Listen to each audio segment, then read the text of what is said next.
Good morning, everybody. Welcome back for installment of Scott Selections here for Friday, December 6th. For again, today's play of the day. Quick recap what happened yesterday. Nice winner in college basketball with Radford -2.5 and -115 on BetMGM. Wasn't easy. In fact, it was a sweat to the very end as Radford did trail by 16 points in the second half, but then rallied as eventually won. Had to rely on some late free throws, though. They got fouled with zero point 0.6 seconds left, up two, and they made one of two. So either way, point is got the job done as Radford won by 3.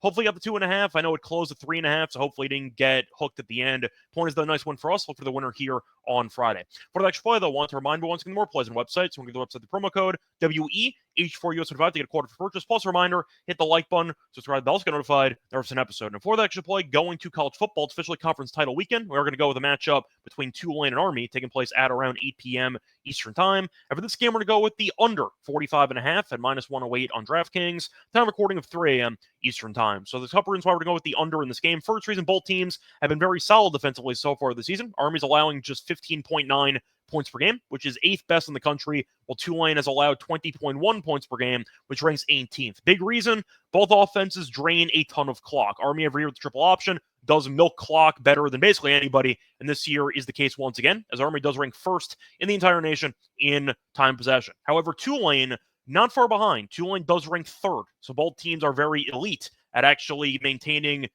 long drives and taking up a bunch of clock, which should result in less possessions for this game for both teams as the game unfolds. You might see some scoring drives, but if each drive ends up taking 7 minutes, then once again, you might end up seeing less possessions, should result in a potential under as a result. But you're looking at the actual defense for Tulane recently, very good. In addition to the season numbers, as Tulane's allowed less than 7 points in 3 of their last 4 games. Army, though, offensively, not been great lately, as Army scored less than 21 points in 3 of their last 4 games. The both teams are great in the actual defensive area of limiting red zone appearances, as both teams rank top 14 in opponent red zone trips per game. So I do think both teams can do a good job of actually forcing a pretty low-scoring battle based on how good the defenses are, and once again, the offenses who do take a ton of clock to actually sustain drives. So I think you're looking at what should be a pretty solid physical game that might come down to the wire, but Tulane and Army, I think, are built well to force a low-scoring battle that should end up landing somewhere in the high 30s or the low 40s. But you're looking at the actual number here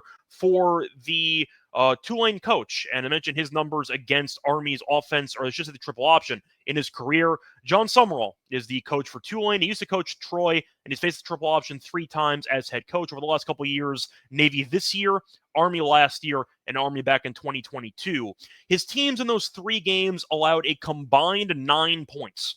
9 points in total, with 2 separate shutouts. So Tulane's coach might be the triple option whisperer, and I do think with that being the case, Tulane should be well prepped for this game, and I think they're going to see Army's offense struggle a lot more than what we've seen. I think Daly is still a solid player, not the best passer in general, but I think that the triple option attack should be, once again, a bit more, let's say, underwhelming, and I do, and at least from what we're accustomed to seeing from Army, I think that Tulane's defense will do a good job of limiting the big plays from the triple option. We're looking at the actual weather as well in Army. It's a home game for Army, even though it is a conference title game, and it's about 27 degrees, and there's going to be a decent amount of wind throughout the game. I believe there's wind gusts of over 20 miles per hour when the game starts. Should drop a bit more, but once again, cold weather in New York in December. I expect to see a very, very ugly and a very, very low-scoring game here with 2 teams that love to play ball control, that love to, once again, milk a lot of clock, and I think you're going to see a lot of running the ball, a lot of running clock, and a lot of, let's just say, potential punts in this game. But I think that 45.5 is a bit high. If you're looking at Tulane's defense holding Army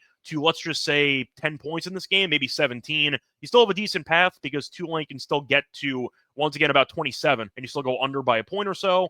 45.5, though, does feel a bit low with the amount of, I'd say, overall clock that should be running in this game, and with both defenses being in good form. I'm going to go with the under. Give me a lower scoring game that finishes, once again, under this number. So, play that once again here for Friday, December 6th. Going to be on the Tulane and Army game under 45.5 and -108 on DraftKings. Bye, everyone.